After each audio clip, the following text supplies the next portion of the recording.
le domaine présidentiel de Lanzélé, aux environs de Kinshasa. C'est ici que se tient le deuxième congrès du MPR, le Mouvement populaire de la Révolution. Le premier congrès s'était tenu en 1973. On y avait décidé alors la zaïrianisation des entreprises agricoles et commerciales. Ce deuxième congrès se déroule en présence des nouveaux responsables de toutes les régions du Zaïre et des nouveaux cadres de l'État. L'atmosphère n'est pas à la joie. Le malaise est général car la situation économique du Zaïre, intérieure et extérieure, atteint aujourd'hui un niveau de dégradation sans précédent.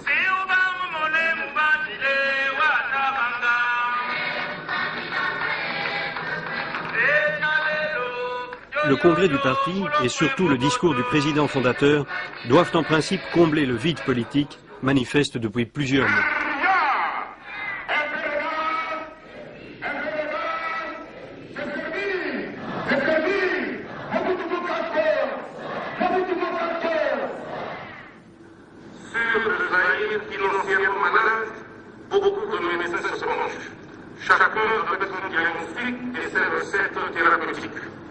Qui pour un traitement de choc, qui pour une chirurgie radicale.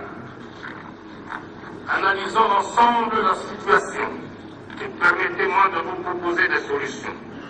Avant tout, je tiens à affirmer de la façon la plus formelle que le Zaïre est un État solvable.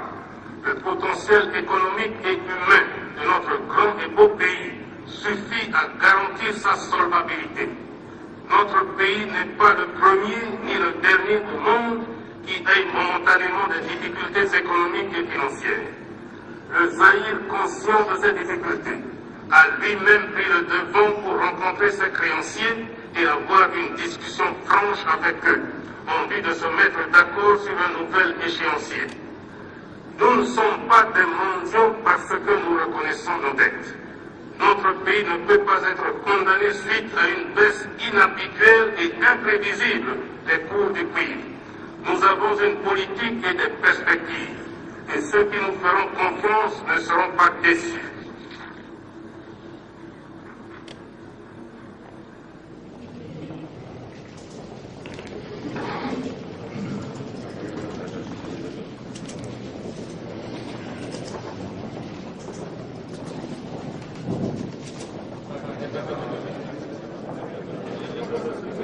Avec une dette extérieure d'environ 100 milliards de francs belges, le Zaïre est le pays le plus endetté d'Afrique.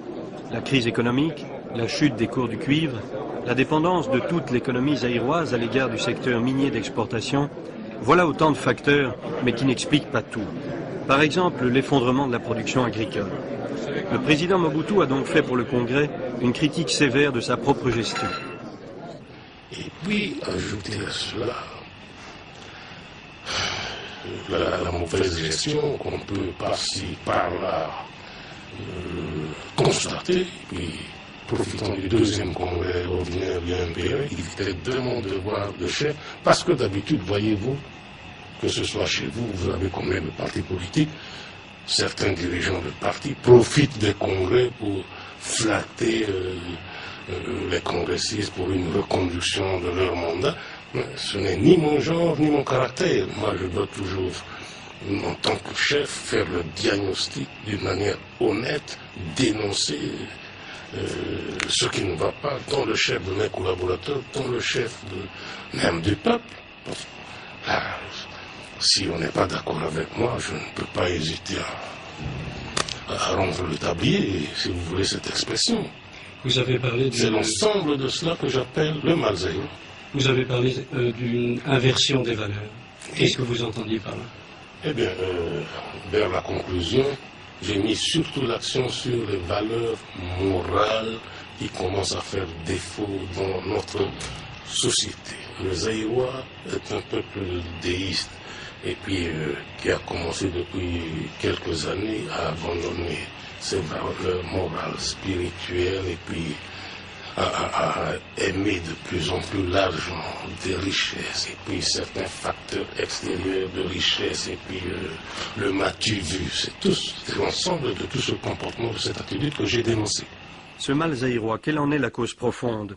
Est-ce qu'il ne faut pas parler de crise de régime ou bien de crise politique? N'exagérons surtout pas, parce que lorsqu'il s'agit du Zaïre, on voit tout de suite quelque part une crise. Il n'y a pas de crise. Vous avez, en France par exemple, le plan Barre. Et ici, je parlais du plan Mobutu. Blocage des prix en France. Et ici, j'ai énoncé toute une série de solutions pour juguler le mal. Je vous cite quelques exemples qui ont conduit à cette situation.